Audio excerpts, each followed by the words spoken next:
So see, as you can see the diagram here, I give input full sine wave, but output you see I get only the positive half cycle getting amplified because everything depends on my Q point.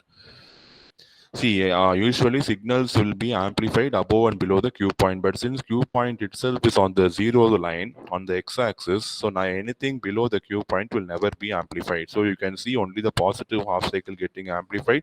For negative half cycle, the transistor is not active.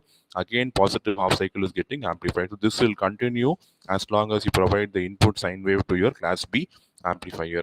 Okay, so for these reasons only, where the power supply is limited and I want more efficiency, I can go for class B amplifier. Example, in the solar cell or battery, where efficiency is the only concern. I am not bothered about linearity. Efficiency is my primary concern. I can go for those applications.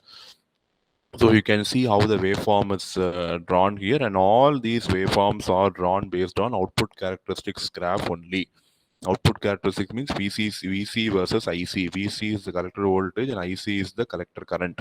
So maximum value of VC is VCC and maximum value of collector current is IC max. So if you join those two things, you get your DC load line. So in the middle, exactly midpoint, if you take, that is going to be the active region. So when the Q point is present on the x-axis, it is going to be the cutoff region. And why we are choosing Q point here, I told you.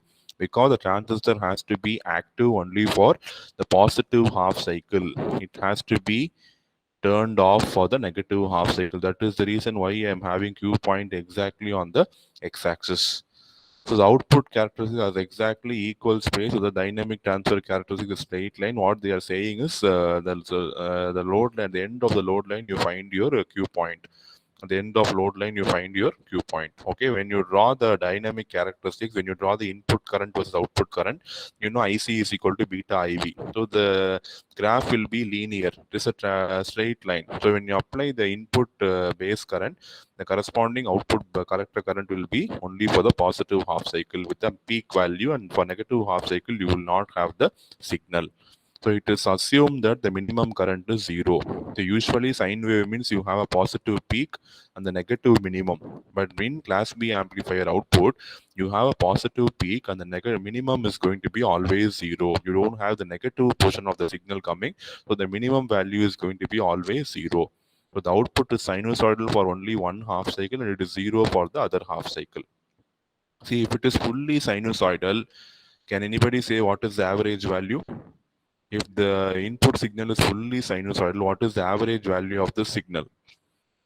Can you say the average value? Can anybody make a guess? What is the average value of sine wave? Pi, sir. Huh? Pi. Pi, yeah. You are saying this pi, what I am writing? Yes, sir. 90 degree. No, no, no. I am asking about the value. See, sine wave is having positive half cycle, negative. What is the average value? If you take all the values and divide by the number of values, what is the answer you will get? 1 by root 2, sir. See, it Zero. is Zero, very sir. zero. How? Positive and negative will cancel out. Very good. Yes, you take the real number axis. What is the average of all the real numbers if you add? You add all positive numbers, you get some x. You add all negative numbers, you get minus x. When you take the average, it becomes zero, right?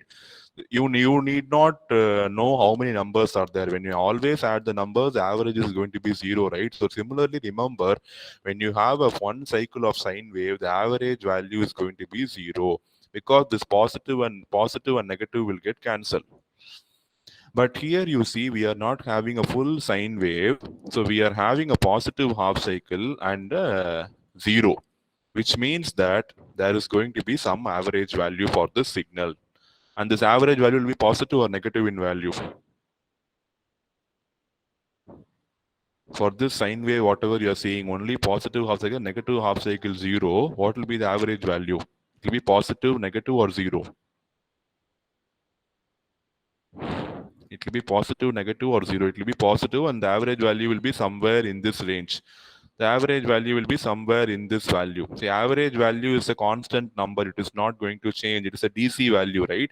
So the average value of this sine wave, whatever you're seeing, will be somewhere here. and this is going to be considered for your output power, because for output power full sine wave means it is vrms into irms.